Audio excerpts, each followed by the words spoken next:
Alhamdulillah wassalatu wassalamu ala Rasulillah wa ala alihi wa ashabihi wa man walah, amma ba'd. Ikhwati rahimani Allah wa iyyakunna, akhwati fillah yang dimuliakan Allah. Kita bersyukur pagi ini kita kembali bisa melanjutkan kajian kita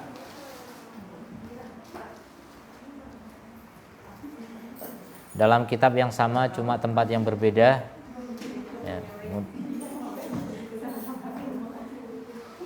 Semoga Allah memberikan pada kita ilmu yang bermanfaat. Kita lanjutkan, masih kelanjutan yang sebelumnya, yaitu pasal tentang sholat ya. Qala Ibnu Qudamah Al-Maqdisi rahimahullah ta'ala, wal ma'ani lati tatimu biha hayatu sholah kathirah. Makna-makna yang dengannya terwujud hidupnya sholat itu banyak. Jadi sholat itu ada yang mati, ada yang hidup ya. Salat ada yang mayit, ada yang bangkai, ada yang sakit, ada yang hidup, ada yang sehat. Hidupnya salat itu ada beberapa penunjangnya. Di antaranya yang pertama, hudurul qalbi, hadirnya hati. Jadi ketika di absen dia hadir ya. Hati hadir. Jadi hatinya hadir. Artinya ketika dia sholat, hatinya tidak sedang di tempat lain, tidak sedang di pasar, di jalan, di rumah. Ketika dia sholat di masjid misalnya, ya hatinya betul-betul di badannya.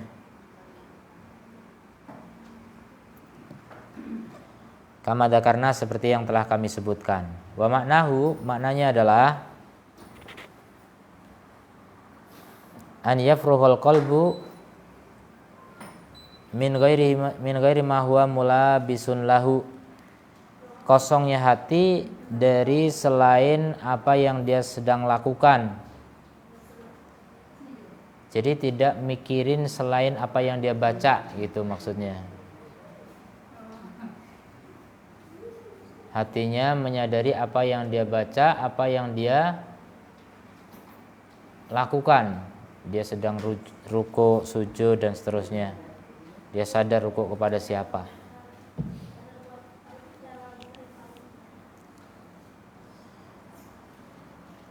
Kemudian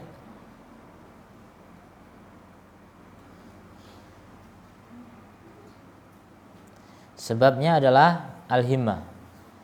Jadi hati yang bisa begitu karena memiliki himmah. Hati yang memiliki apa? Himmah. Apa itu himmah? Pernah saya cerita dulu himmah. Apa himmah? Lupa lagi.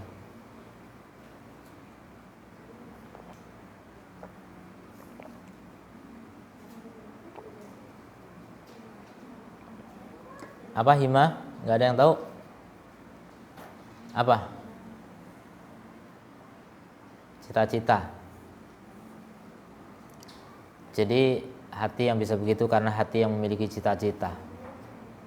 Apa itu cita-citanya? Cita-citanya tentu ridha Allah. Cita-citanya ingin meraih derajat wali Allah. Cita-citanya ingin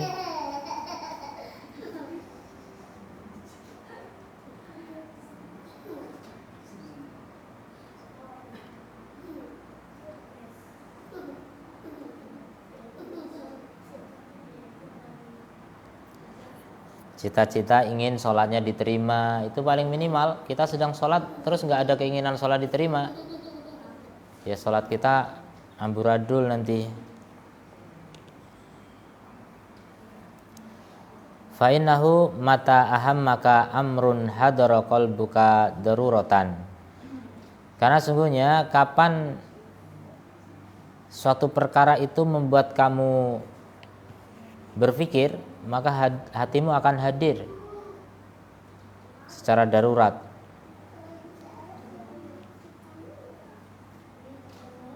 Jadi kalau kamu mikirin sesuatu, nah disitulah hadir pikiranmu di sesuatu itu gitu. Orang yang sedang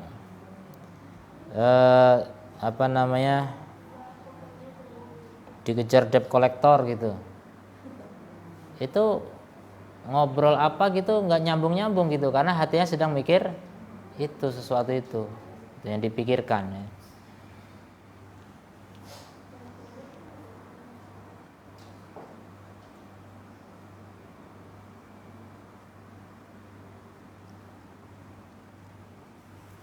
Fala ilaja li ihdarihi ila sarful himmah ila salati.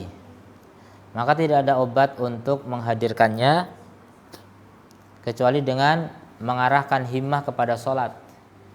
Mengarahkan cita-cita, pikiran, bisa pikiran juga himmah maknanya ya. Mengarahkan pikiran kepada salat, fokus salat itu yang kita pikir. Kita lagi ngapain? Lagi salat, ngadap siapa? Ngadap Allah. Masa kita mikirin yang lain? Jadi penghayatan seperti ini perlu dilatih ya. Kenapa? Kita itu sholat itu rutinitas. Rata-rata sholat cuma rutinitas. Saya udah sholat gitu. Tapi nggak hadir hati kita.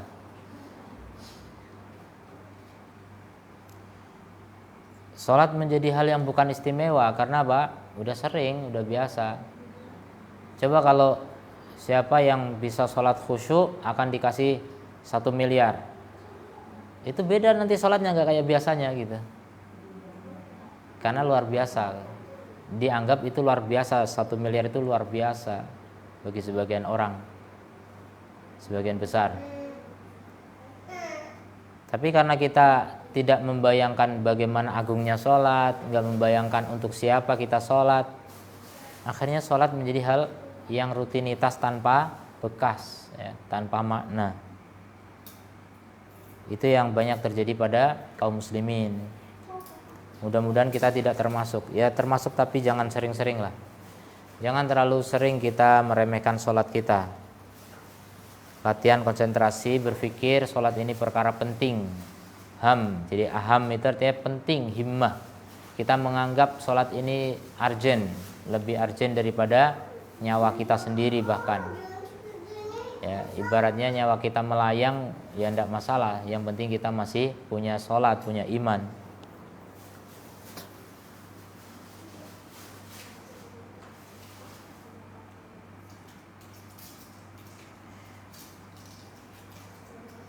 Wan siraful himmah yaqwa wa yat'uf bihasabi quwwatil iman bil akhirah. Nah, pengarahan himmah, pikiran itu menguat dan melemah sesuai dengan kekuatan iman kepada akhirat.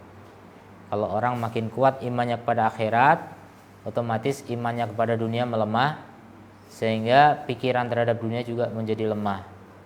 Yang kuat pikiran terhadap ridha Allah. Jadi berkaitan dengan iman. Makanya orang yang sholatnya paling khusyuk itu orang yang paling beriman.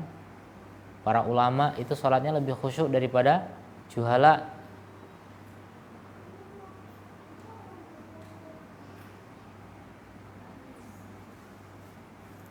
Orang jahil kadang bingung, nggak tahu makna-makna dalam bacaan sholat kan. Dia ada yang bertanya, Ustaz, gimana kalau sholat saya pokoknya ingat Allah, Allah, Allah, Allah. Ya boleh saja ingat Allah, tapi itu tidak disebut khusyuk gitu. Khusyuk itu betul-betul menghayati apa yang dia baca.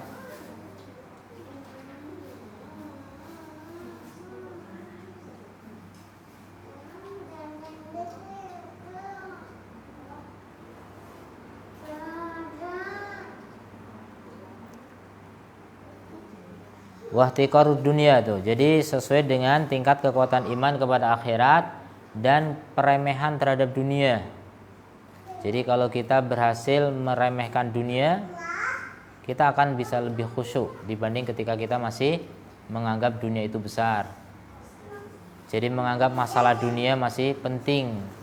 Jadi masalah dunia masih dianggap penting, itu nggak bisa khusyuk. Tadi kembalian kurang kayaknya, kembalian itu masih mikir dunia. Karena menganggap uang itu penting, padahal cuma kurang kembalian 1.000 rupiah gitu kan. Dipikir dalam sholat. Terlalu meremehkan sholat seperti itu ya. Kita harus koreksi diri, itu dosa ya. Kita harus beristighfar, mohon ampun pada Allah. Makanya habis sholat kita istighfar, karena kita sholat gak bisa maksimal, gak bisa sempurna.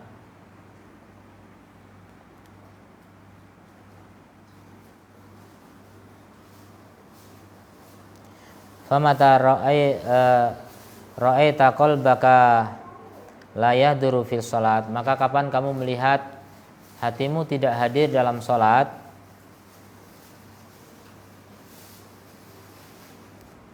fa'lam, maka ketahuilah, ana sababahu dha'ful iman, bahwa sebabnya adalah lemah iman. Maka sebabnya adalah lemah iman.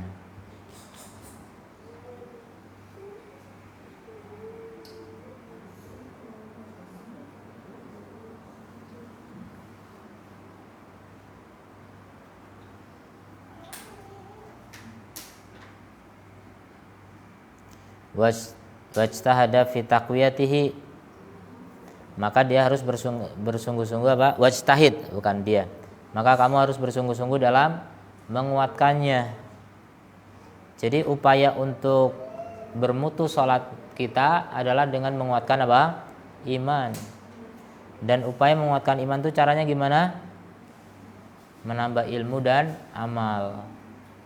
Jadi perkuat ilmunya, mudah-mudahan apa? Sholat menjadi lebih khusyuk, lebih berkualitas.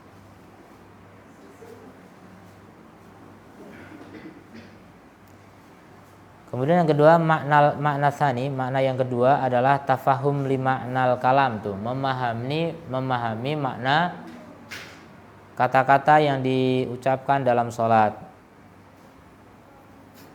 Sungguhnya ini perkara di belakang hadirnya hati, ya.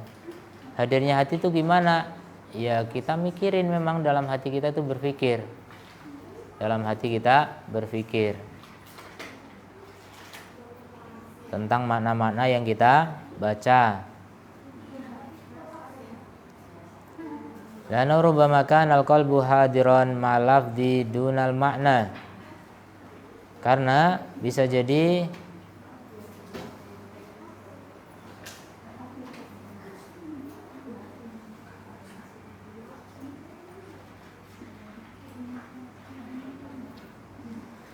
hati itu hadir bersama lafaz tanpa makna. Siapa yang biasa begitu? Orang yang hatinya hadir tapi bersama lafaz, bukan bersama makna. Apa itu contohnya?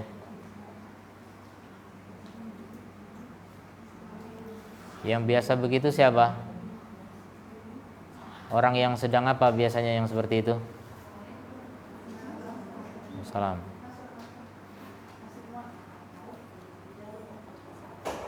Kayaknya pada kesasar ya, baru pada sampai ya. Hah? Oh, kajian. Di mana? Presiden. Sama siapa? Mulai jam 8. Oh. Dibikin jam 8 lah, saya juga jam 8 tadi.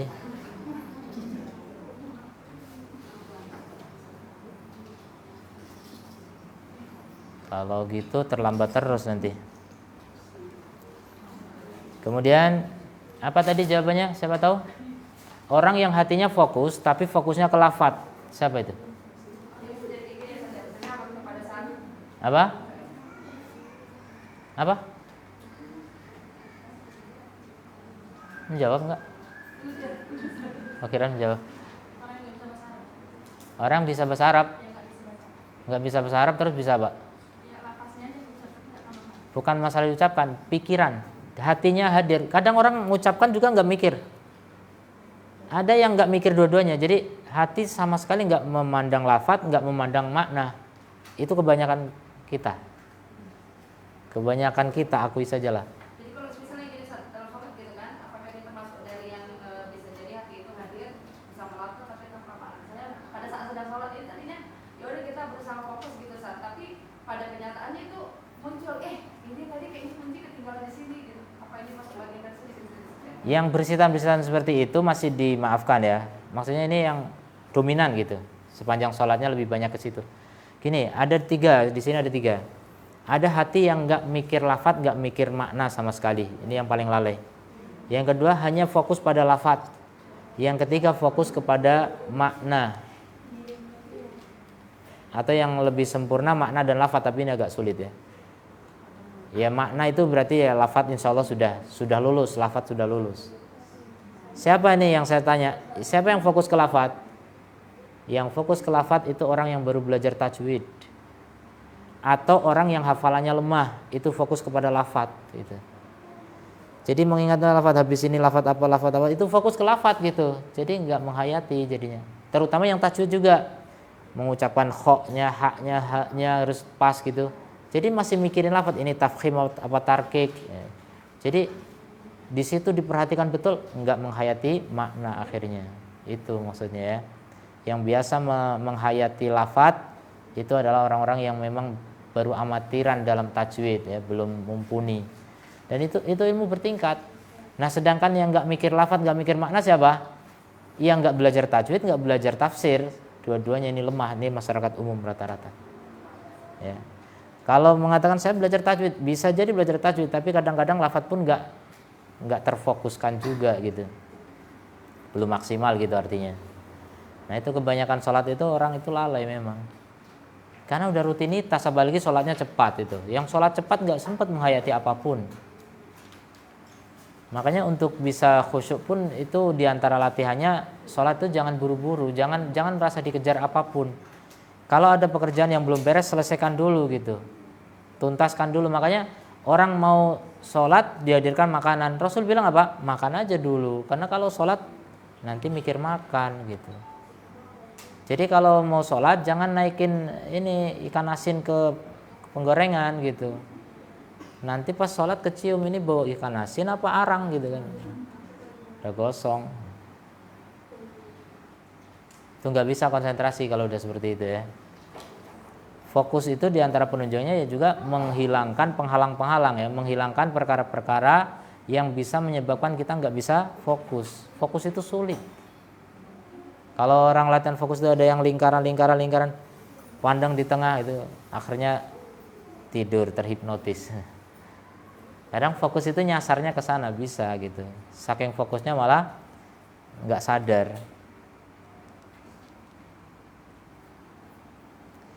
Kemudian fa'inahu amrun wara'a huduril qalb. Li'annahu rubbama kana al-qalbu hadiran ma'al lafdhi itu. Jadi bisa jadi orang hatinya hadir bersama lafaz, itu yang belajar tajwid. Makanya untuk bisa hadir ke hati, tajwid harus sudah lolos, sudah mahir lah gitu. Makanya itu ulama yang bisa begitu-begitu ya. Kalau orang masih amatiran, masih belajar, susah mau bisa khusyuk, itu susah. Dunal makna, bukan makna. Fayam bagi sarfudhin ila idrakil makna tuh. Mestinya kita mengarahkan pikiran untuk menjangkau makna. Jadi memahami, mengerti apa yang Allah firmankan, apa yang kita lafadzkan. Bidaf'i al-khawatir asyahilah, dengan menolak bersitan-bersitan yang menyibukkan. Jadi jangan sampai mikir yang lain, jangan sampai cuma mikir fokus pada tajwid lewat gitu. Makanya ya itu tadi, orang karena masih belajar tajwid ya masih menghayati tajwid gitu. Tapi kalau udah lama mahir, akhirnya nggak usah dihayati, udah otomatis lidahnya pas dalam mengucapkan huruf-huruf Arab. Dan bisa untuk mahir itu kan butuh waktu gitu. Makanya dilatih terus, walaupun sudah tamat belajar tajwid, itu jangan merasa sudah sempurna, masih jauh, terus dilatih gitu maksudnya. Kemudian juga soal hafalan. Kalau hafalan Quran masih lemah, itu memang sebaiknya nggak usah dipakai dalam sholat sebaiknya gitu. Kecuali kalau memang yang memang sedang tahapan menghafal Quran, itu boleh-boleh saja ya. Bahkan fungsinya untuk menguatkan hafalan dipakai untuk sholat gitu, anjuran ulama. Kalau kita punya hafalan dipakai untuk sholat, insya Allah itu fungsinya untuk mengekalkan hafalan, untuk menguatkan. Dan biasanya akan berhenti. Dan di situ kemungkinan besar konsentrasi ke makna kurang ya. Karena dia sedang fokus kepada apa? Kepada lafaz. Ya itu khusyuknya kurang. Tapi kalau memang ada tujuan memang ingin memutkinkan Quran, mudah-mudahan ya Allah maafkan lah.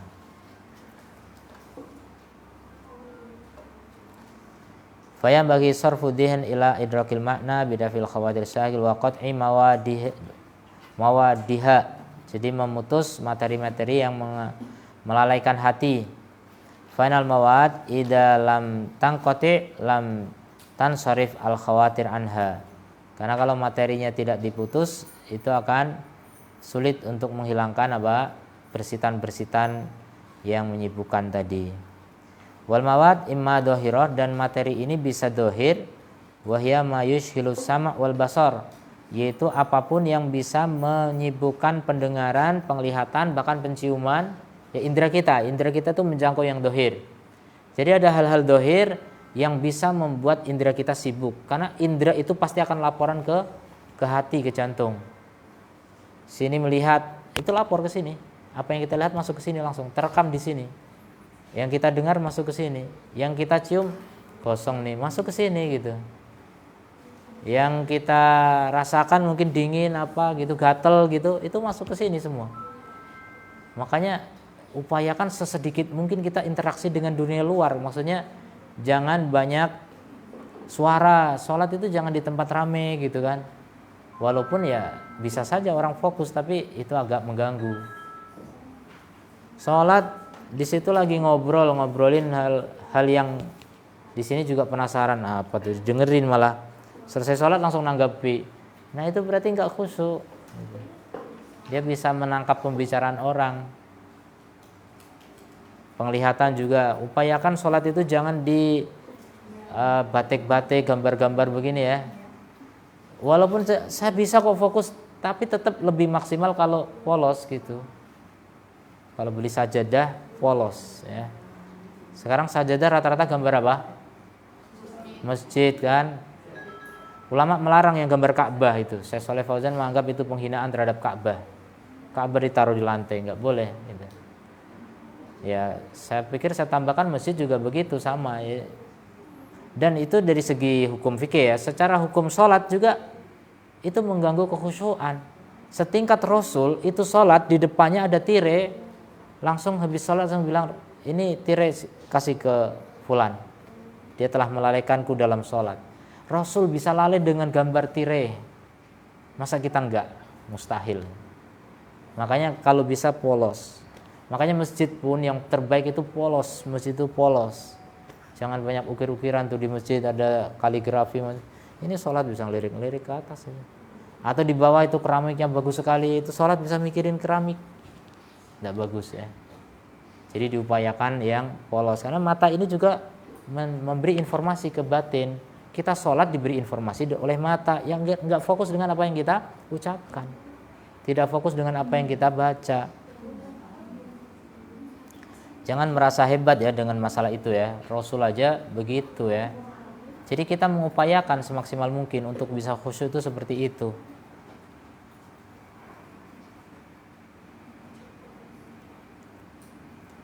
Wa imma batina, atau materi yang mengganggu yang ada dalam batin. Dan ini lebih berat lagi memang. Apa itu materi mengganggu dalam batin? Kita sebelum sholat lagi mikirin utang gitu, itu masuk ke dalam sholat itu. Lagi mikirin anak, masuk ke dalam sholat. Lagi mikirin suami, masuk ke dalam sholat. Nah makanya ketika mau sholat coba lupakan gitu, maksimal.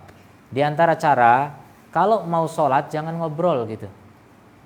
Udah mau sholat ngobrolin, udah masuk sholat itu obrolan itu masih terngiang, nggak fokus ya. Konsentrasi. Makanya ada sholat qobliyah ya. Semua sholat ada sholat qobliyahnya. Apa faedah? Di antara faedahnya untuk meredam pikiran-pikiran yang sekiranya nanti akan masuk ke dalam sholat. Sholat fardunya. Jadi sholat qobliyah itu persiapan menuju apa? Sholat fardu. Agar sholat fardu kita itu maksimal khusyuknya. Jadi yang jadi korban itu sholat qobliyah gitu. Anggaplah itu korban gitu. Persiapan gitu maksudnya. Biar kalau ada pikiran apa masuknya ke qobliyah dulu. Biar nanti yang fardunya maksimal gitu. Makanya orang yang datangnya terlambat, masbuk, yang nggak ada sempat qobliyah itu kurang maksimal khusyuknya gitu. Lari-lari lagi, barusan lagi mikirin apa, ngitung duit belum selesai, masuk ke dalam sholat itu pasti itu. Ya. Jadi udah iqomat kadang masih ngomong apa dengan sebelahnya, itu akan masuk ke dalam sholat. Jadi itu namanya tidak melakukan hal-hal yang mendukung kekhusyuan, atau bahkan dia melakukan hal-hal yang merusak kekhusyuan.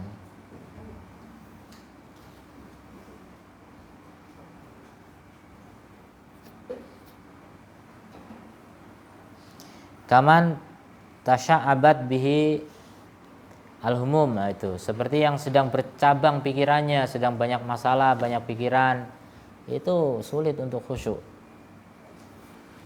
Tapi bisa jadi banyak masalah itulah yang bisa membuat khusyuk, ya macam-macam manusia. Jadi ketika banyak masalah, dia ingin jadikan sholat ini nyambung ke Allah. Saya ingin mencurahkan masalah saya kepada Allah. Bagus, nanti ketika sujud curahkan itu. Tapi ketika membaca Al-Fatihah, ya fokus dengan Al-Fatihahnya. Itu maksudnya. Ketika membaca surat, fokus dengan suratnya. Baru pas sujud, setelah Subhana Rabbiyal A'la, silahkan doa. Isi doanya seperti yang sedang dipikirkan di sebelum sholat tadi. Nah itu bagus. Seperti itu sebenarnya caranya sholat, ya. Jadi banyaknya pikiran yang memang butuh solusi, itu bisa dicurahkan, tapi ketika berdoa di dalam sholat. Fi audiyati dunia, tuh terpencar pikiran di lembah-lembah dunia, ya. Ada di pasar, ada di tempat kerja, ada di tempat kawan, ada di tempat kakek, di tempat nenek, macam-macam, ya. Jadi jangan sampai kita sholat tapi pikirannya kemana-mana. Fainahu la yanhasir fikruhu. Sungguhnya tidak ada yang membatasi pikirannya fi fanin wahid. Afan, bukan tidak. Bukan tidak ada. Maksudnya apa? Pikiran dia, orang yang tidak khusyuk ini, tidak terbatas pada satu bidang.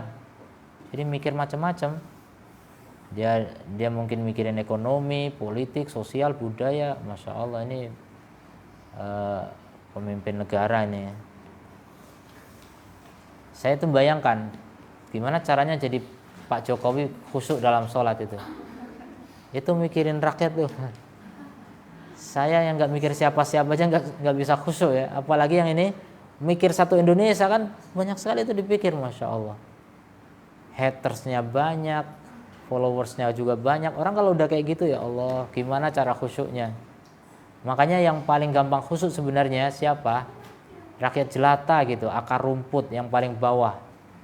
Itu untuk khusyuk lebih mudah sebenarnya kalau punya ilmu syaratnya. Ya, karena nggak banyak pikiran lah intinya. Orang yang paling sedikit mikir tanggung jawab, jadi kalau paling bawah kan tanggung jawabnya sedikit. Maka insya Allah untuk khusyuk justru lebih mudah. Makanya jangan suka untuk meminta tanggung jawab, ya. Karena apa? Akan mempersulit khusyuk. Nggak semua memang, tapi rata-rata begitu. Politikus tuh kalau sholat ya mikir politik. Ahli ekonomi sholat mikir ekonomi gitu. Ahli budaya, ahli apa saja. Bahkan contoh gini yang kemarin udah dicontohkan di pertemuan yang lalu, ya. Orang masuk ke rumah itu tergantung bidang ilmunya. Kalau dia bidang perkarpetan, dia akan melihat karpet. Kalau dia bidang Ethernet, ya dia akan melihat Ethernet. Jadi tergantung bidangnya. Wah, ini bagus, ini dari mana? Ngerti, oh ini mahal nih gitu, ngerti gitu. Karena dia bidangnya di situ. Dan orang yang nggak bidang dalam masalah itu semua, yang nggak mikir itu gitu, mikir yang lain gitu. Jadi orang memang tergantung bidangnya masing-masing. Makanya yang bahaya itu orang yang ahli dalam segala bidang itu, Masya Allah. Jadi dalam sholat pikirannya macam-macam, ya, Masya Allah. Siapa yang ahli segala bidang? Emak-emak, ya, Masya Allah. Semua bidang tahu, dikuasai itu.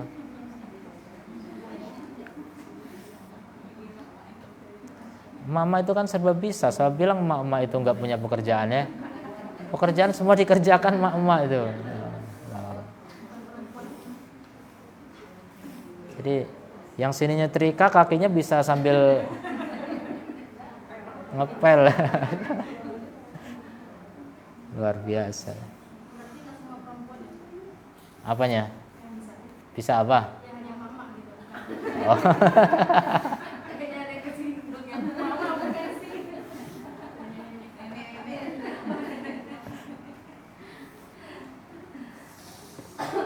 Kalau belum mak belum maksimal, ya.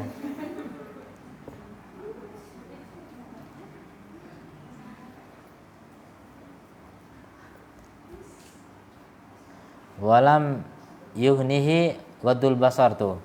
Jadi kalau memang di pikiran itu yang banyak pikiran, maka menundukkan kepala itu menundukkan pandangan itu enggak cukup. Makanya orang Indonesia itu, saya pernah cerita, dikenal kalau sholat kayak paku gitu kan, diem gitu. Ya itu badan, mudah-mudahan tanda batin, tapi enggak mesti, enggak selalu. Kalau memang di sini lagi banyak pikiran, ya tetap aja enggak khusyuk, pikirannya macam-macam, badannya diem gitu. Nah itu yang diem ya, apalagi yang badannya gerak gini, macam-macam, memperbaiki ini. Imamah kalau orang Arab sholat kayak gitu, itu pasti hatinya enggak khusyuk. Yang banyak gerakan, apalagi lihat sana, lihat sini. Orang Arab sampai gitu sholat, nggak cuma ngelirik gini, lihat, lagi sholat itu ngelihat, nanti balik lagi gitu. Tapi berani ngelihat, kalau ada apa suara gitu dilihat, balik lagi. Orang Indonesia kan enggak. Makanya secara dohir orang Indonesia lebih khusyuk, dohirnya khudu namanya. Tapi batinnya tetap Allahu a'lam ya. Ya batin itu berkaitan dengan pikiran. Asal kita bisa mengosongkan pikiran dari selain sholat, insya Allah itulah khusyuk. Jadi betul-betul fokus ya, kosongkan pikiran selain sholat. Itu yang disebut dengan hadirnya hati tadi. Hatinya hadir, kemudian hadirkan makna-makna yang kita baca. Lianna ma waqa'a fil qalbi kafin fil istighali bihi. Karena apa yang ada di hati itu cukup untuk membuatnya sibuk. Nggak harus dengan indera tadi. Indera udah ditutup semua, tapi ternyata gangguannya dari dalam.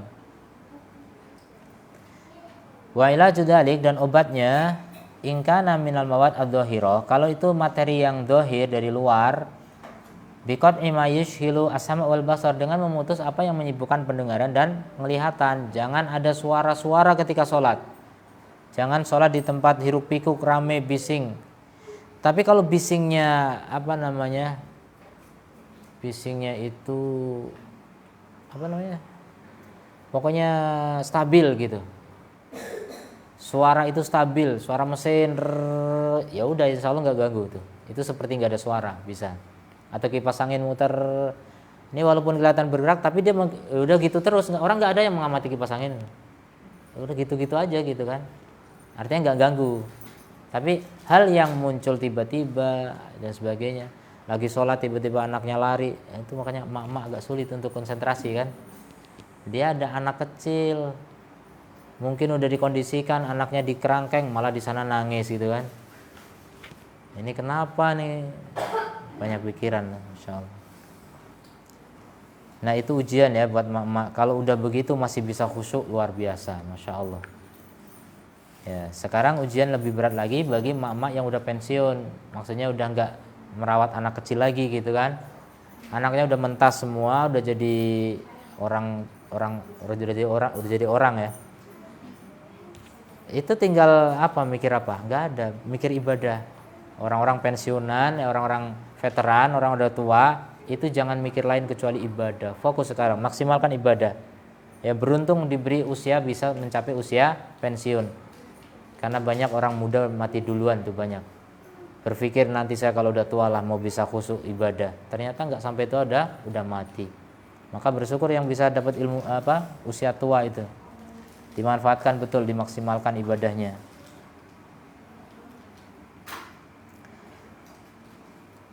Kemudian wahwal qurb minal qiblah, ya. Di antara menghilangkan kebisingan mata itu dekat dengan sutroh kan, kiblah di sini kiblat. Jadi kalau sholat itu mendekat ke dinding, itu fungsinya apa sih? Fungsinya untuk tidak memperluas pandangan. Coba kita sholat, depannya nggak ada penghalang apapun, kan pandangan jadi banyak. Tapi kalau depannya tembok, ya sudah tembok aja gitu. Itu upaya untuk memperkhusyuk diri dalam sholat. Makanya Rasulullah sholat kepada sutroh. Bahkan ketika di padang pasir, itu kan sejauh mata memandang itu terlihat. Maka Rasul akan menancapkan hirbah, tombak kecil, dipasang di depan sholat, ini kayak gini ini, agar kita fokusnya ke situ, nggak kemana-mana pandangan gitu. Tapi kalau nggak ada ini lebih kemana-mana pandangan. Itu satu hikmah ya. Hikmah yang lain diantaranya kalau ada yang lewat, kita tetap sah sholatnya, lewatnya di depannya sana. Tapi kalau nggak ada ini, ya itu termasuk pelanggaran, kita melanggar. Yang sholat itu yang melanggar. Makanya jangan sholat tanpa sutro ya. Nanti kalau dilewati orang lain, yang dosa yang sholat justru. Kalau sudah ada sutro, orang nekat lewat, itu yang dosa yang lewat. Tapi kalau nggak ada sutro, yang dosa yang sholat. Kenapa nggak pakai sutro gitu?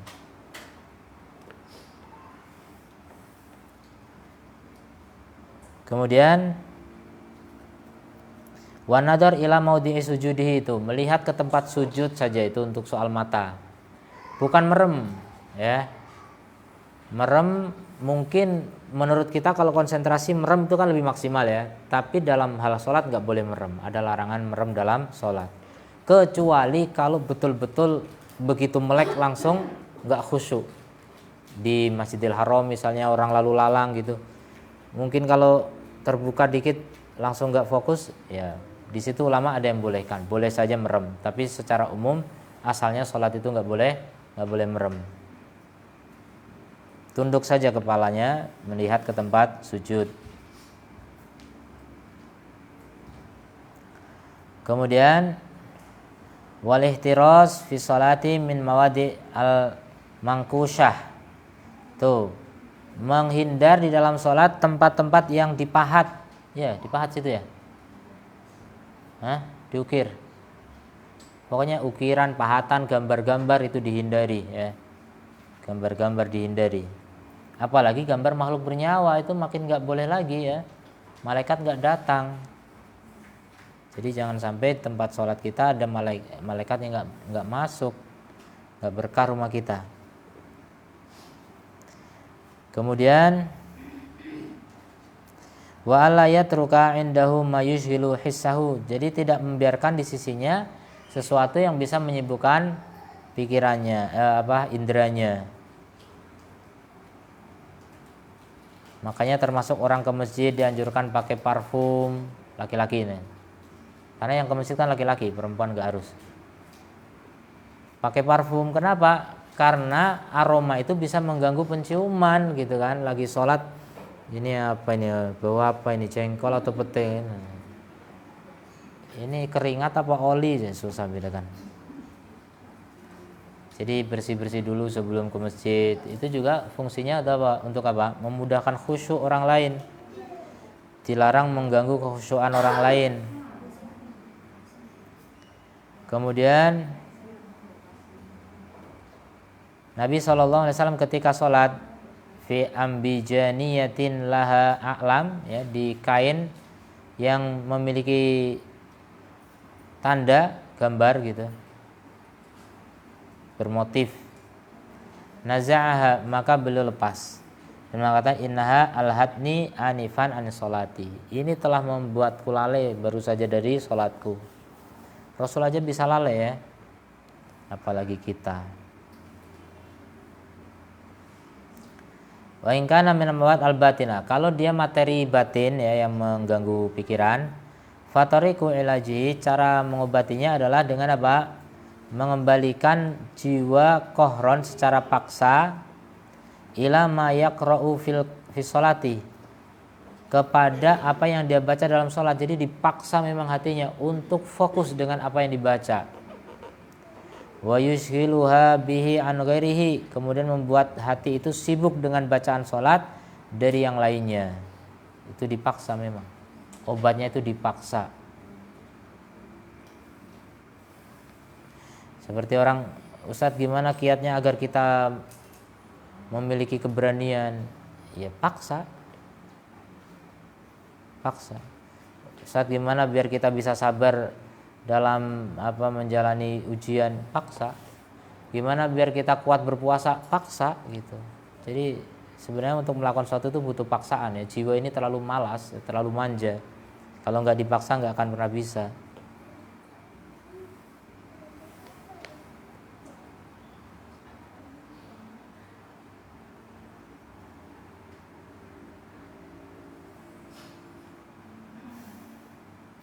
Kemudian wa ista'idu lidzalika qabla dukhul, jadi siap-siap juga sebelum masuk sholat dengan menghindarkan diri dari hal-hal yang menyibukkan pikiran maupun indera. Ban yaqdi asghalahu, menyelesaikan kesibukan pikirannya. Wa yastahid ala tafriqi qalbi, berusaha berijtihad untuk mengosongkan hatinya dan memperbarui atas dirinya mengingat akhirat dan tentang gentingnya dia berdiri di hadapan Allah Subhanahu wa taala. Itu harus diingat. Sekarang kita sedang berdiri di hadapan Allah nih. Bayangkan kalau ini sudah di padang mahsyar gitu. Kita sedang di hadapan Allah taala, itu tentu sangat mencekam.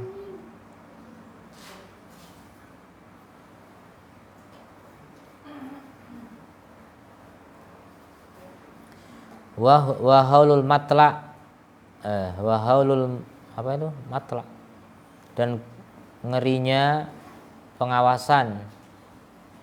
Fa'ilam tastakin al-afkar, kalau pikiran juga belum tenang dengan itu, falya'lam, maka ketahuilah annahu innama yatafakkaru fima ahammahu washtahahu, berarti dia hanya memikirkan apa yang dia sukai.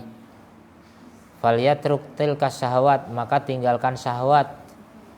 Jadi orang yang lagi dimabuk cinta itu dalam sholat pun kebayang yang dicintainya itu, baik dimabuk cinta oleh pasangan atau oleh barang. Kadang-kadang orang lagi kepengen beli HP gitu, belum punya HP, sholat pun mikirin HP terus.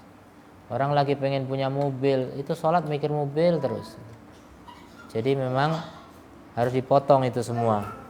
Pikiran-pikiran seperti itu harus ditanggalkan, dihilangkan, ditinggalkan dan ditanggalkan.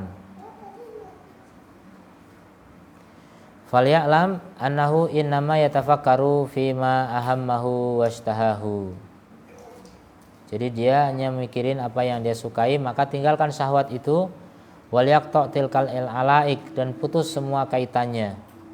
Wa'lam anal illah mata tamakkanat la yanfa'uha illa dawa al-qawi. Ketahuilah bahwa penyakit kalau sudah menempati tempatnya, maka tidak ada yang bermanfaat untuknya kecuali obat yang lebih kuat. Jadi begitu penyakit ya. Orang yang sakit kepala, paracetamol. Kalau paracetamolnya kurang, ya sakit kepala nggak sembuh. Makanya dosis itu makin lama makin banyak. Ya, karena badan kita menyesuaikan obat juga, ya. Ada kekebalan, retensi kepada obat, resistensi pada obat.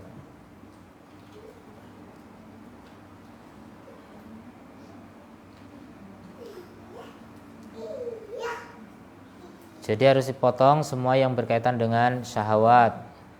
Wa'lam anal illah mata tamakkanat la yanfa'uha illa dawa al-qawi wal illa idza qawiyat, dan penyakit kalau kuat, jadabat al-musalli wa jadabaha, maka akan menyeret orang yang sholat dan dia pun akan menyeret sholat itu ila antang qodi as-sholat fil mujadabah, sehingga terjadilah sholat atau tertunaikan sholat dalam tarik menarik, ya, saling tarik menarik. Wa mithlu dzalika kamatsali rajulin tahta syajarah, perumpamannya seperti seorang yang berada di bawah pohon, arada an yasifu lahu fikrahu, an yasfuwa lahu fikrahu. Di bawah pohon dia ingin menjernihkan pikirannya, ya. Orang menjernihkan pikiran beda-beda, ya. Ada yang dengan cara minum kopi, ada yang ngerokok, katanya menjernihkan pikiran tuh. Padahal ngotorin sebenarnya.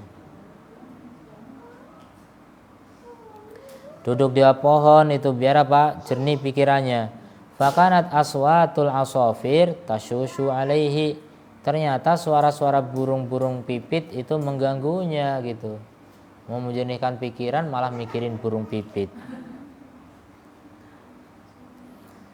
Wa fi yadihi khasyah yatiruha khasyabah yutiruha biha, dan di tangannya ada kayu yang dia bisa terbangkan dengannya, yang bisa membuat burung itu terbang gitu, maksudnya ganggu gitu kan. Fama yastaqiru fikruhu hatta ta'udal asafir, maka belumlah pikiran dia mapan, ternyata burung pipit udah datang lagi sehingga menyibukkannya lagi. Diusir pergi, dia baru mau fokus, pipitnya datang lagi. Itulah gambaran apa? Manusia dengan setan ya. Dengan pikiran yang bukan sholat. Kita mau fokus dalam sholat, datang pikiran lain lagi. Setan tuh ngingetin. Dan yang begitu dalam hadis ya, utkur kada, utkur kada, utkur kada. Itu godaan setan ketika kita sholat. Ingat ini, ingat itu. Kita nggak ingat sebelum sholat. Begitu sholat jadi ingat macam-macam. Begitu setan nggak mau kita sholatnya diterima oleh Allah.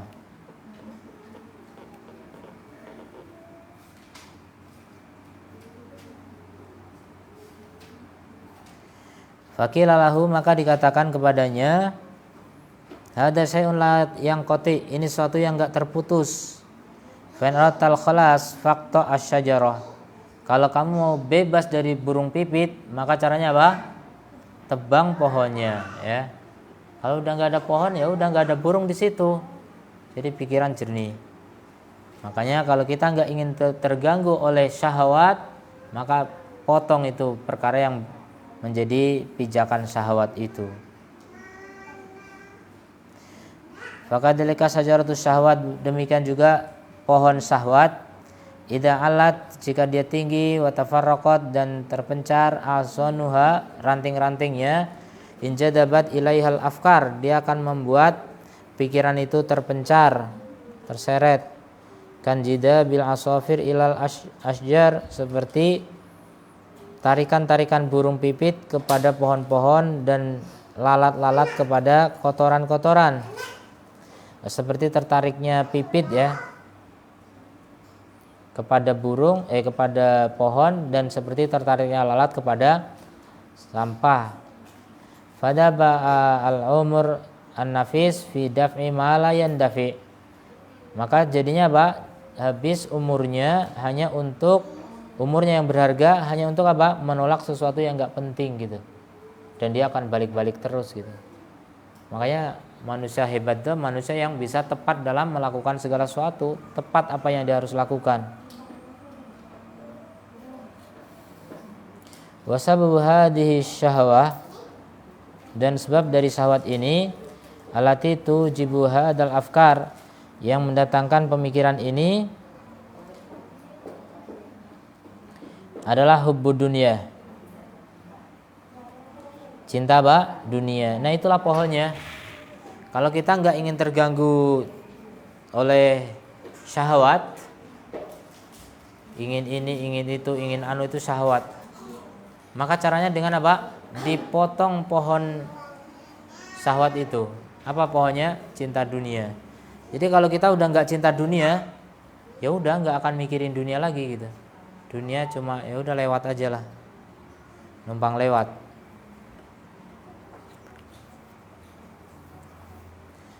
Jadi nggak khawatir, nggak cemas tentang dunia. Banyak orang yang khawatir, semua orang udah asuransi masa saya belum itu. Banyak orang cemas gara-gara gitu. Semua orang didaftar di BPJS masa saya nggak, cemas kayak gitu. Ya, itu karena kita masih terlalu cinta dunia ya. Kalau kita nggak cinta dunia, insya Allah nggak akan terganggu dengan hal-hal begitu.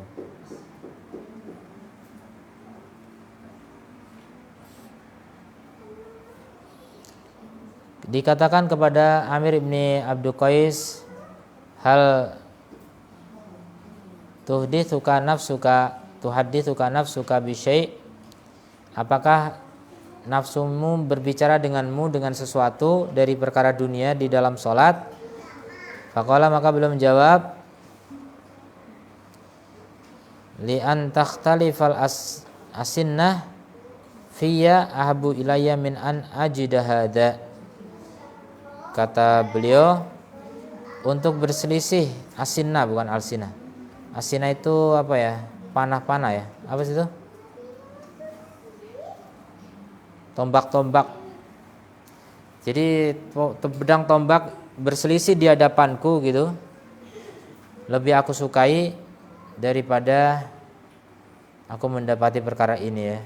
Daripada apa? Mikirin dunia ya, Masya Allah. Mending aku diuji dengan apa? Perang daripada aku harus mikirin dunia.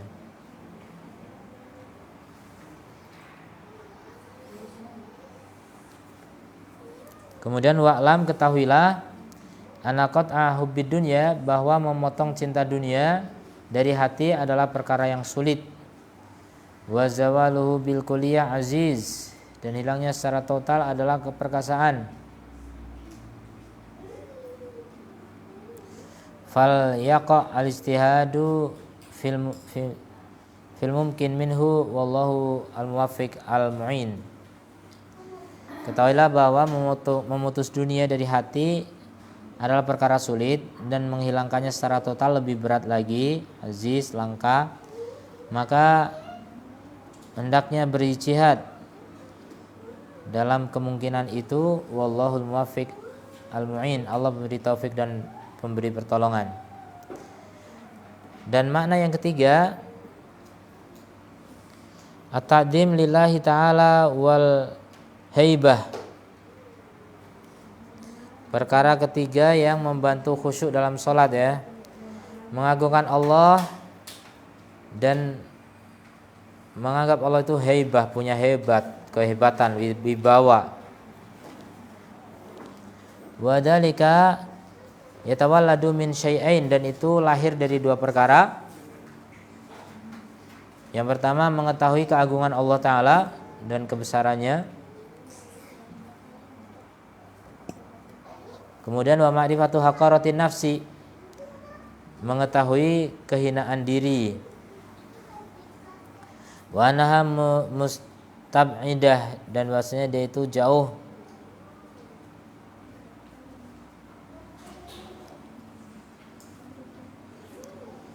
wa annaha musta'bidah fayatruku minal ma'rifataini, dia itu diperbudak ya, maka lahirlah darinya dua pengetahuan, yaitu istiqanah wal khusyuk, ketenangan dan kekhusyuan. Kemudian diantaranya lagi ar-raja, berharap, fa innahu zaidun 'alal khauf, dia lebih besar daripada takut. Fakam min mu'addimin milkan yahabuhu malikan yahabuhu li khaufi satwatihi kama yarju birrahu, harapan, maka dia adalah tambahan dari khauf. Berapa banyak dari orang mengagungkan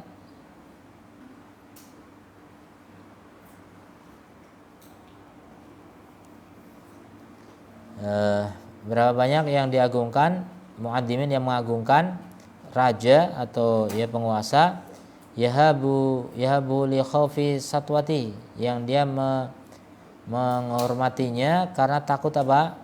Takut hukumannya. Kama yarju bihi,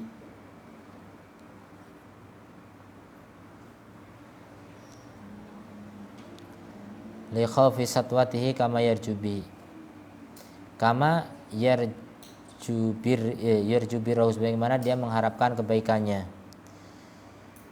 Wal musalli yanbaghi an yakuna rajian bisalati taub, orang salat hendaknya dia berharap dengan salatnya itu apa? Pahala, sebagaimana dia takut dari kekurangannya hukuman. Wa yanbaghi lil musalli an yuhdira qalbahu, hendaknya orang yang salat itu menghadirkan hatinya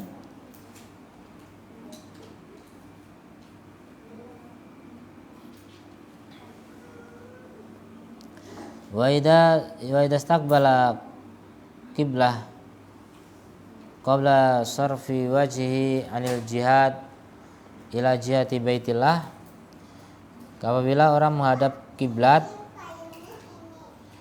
dan dia memalingkan wajahnya dari kanan ila haqqi baitillah, sampai arah rumah Allah.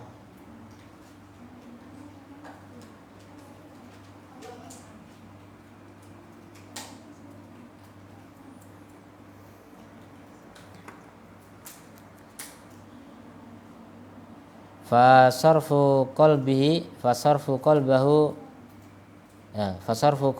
ilallahi ta'ala aula, maka mengarahkan hati kepada Allah itu lebih utama dari hal itu. Fa kama annahu la yatawajjahu illa jihatal bait, sebagaimana tidak di jihad lah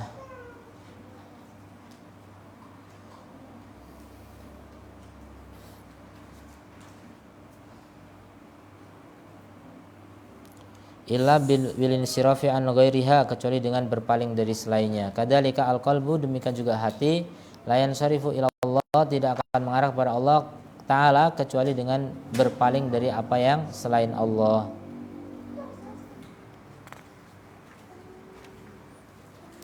Kemudian faida kabbarat ayyuhal musalli, faida kabbarta, kalau kamu bertakbir wahai orang yang salat, fala yakdibanna qalbuka, jangan sampai hatimu menipu untuk lidahmu. Jadi tidak sama antara hati dengan lidah, itu namanya menipu ya, bohong. Dohir dengan batin tidak sama, ucapan dengan batin tidak sama, itu bohong, berarti dusta. Fala yakdibanna qalbuka lisanak,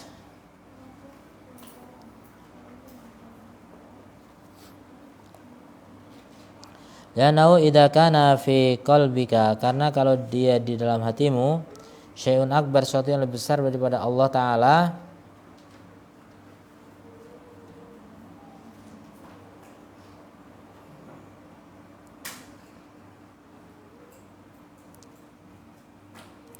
faqad kadzabat,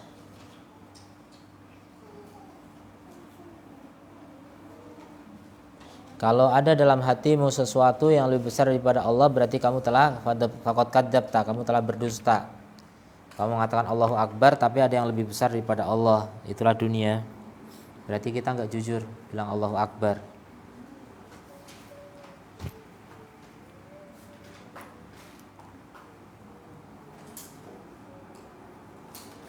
Fahdar ayyakuna al-hawa indaka akbar bi, dan hati-hati hawa nafsu menjadi lebih besar, bidalil itsarika, dengan bukti kamu lebih mendahulukan muwafaqatihi ala taatillahi ta'ala, untuk menyesuaikan hawa nafsu daripada mentaati Allah Ta'ala. Faidas ta'atta, apabila kamu berlindung, maka ketahuilah bahwa isti'adah ya lajaun. Isti'adah itu artinya bernaung ya, kepada Allah Ta'ala. Faidalam talja biqalbika, kalau tidak bernaung dengan hatimu, karena kalamuka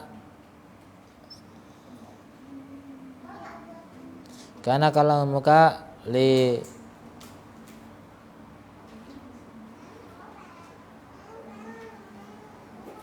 maka perkataanmu lahuan ya, sia-sia. Wa tafhamu ma'nan ma tatlu, kamu memahami makna yang kamu baca, maka hadirkan tafahum, pemahaman dengan hatimu ketika mengucapkannya. Alhamdulillahirabbil alamin wastahdara lutfahu inda qaulika ar-rahman ar-rahim wa adamtahu an qaulika maliki yaumiddin, dan begitu seterusnya seluruh ayat. Wa qad ruwina an Zurarah ibni Abi Aufa anau qara'a, beliau membaca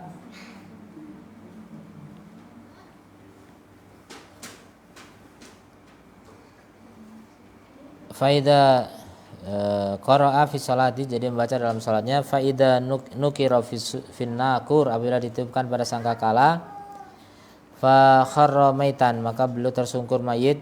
Wa madzalika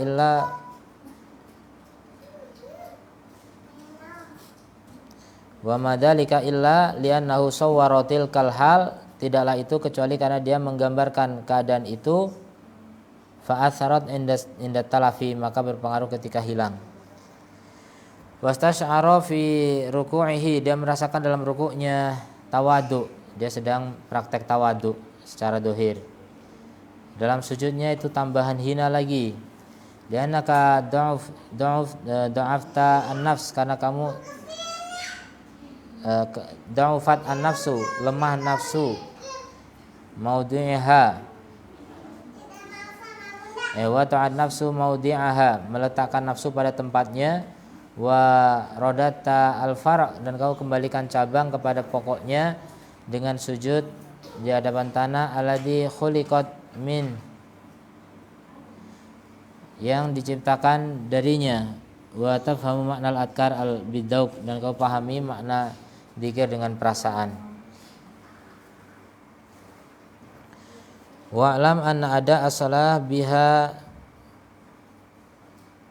dan ketahuilah bahwa menunaikan salat dengan di sana biha dihisyurud, dengan syarat-syarat ini, al-batinah, yang batin, sababun lihalaki lijala'il qalbi, menjadi sebab untuk terbukanya hati, minas soda, dari karat, wa husulul anwar, dan dihasilkannya cahaya, fihi alati biha tatalammah adamatal maujud, yang dengannya dia menyadari keagungan yang ada. Wa tatlu'a ala asrarihi, dan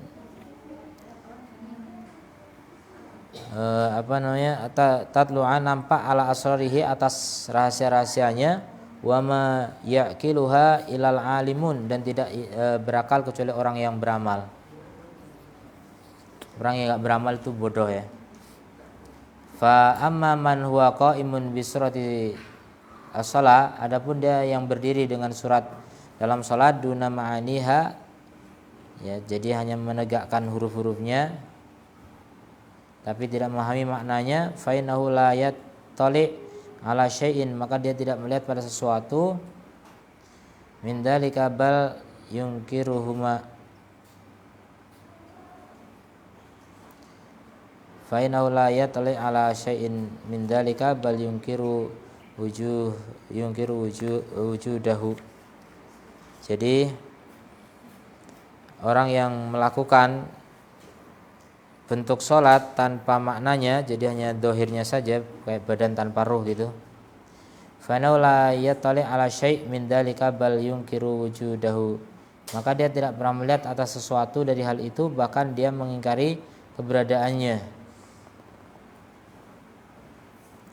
Ya, sampai di sini ada pertanyaan mungkin?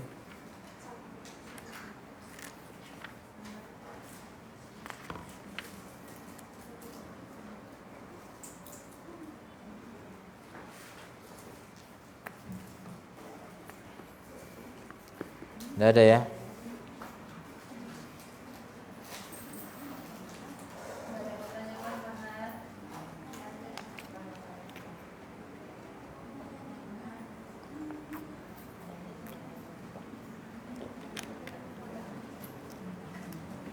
Tidak ada?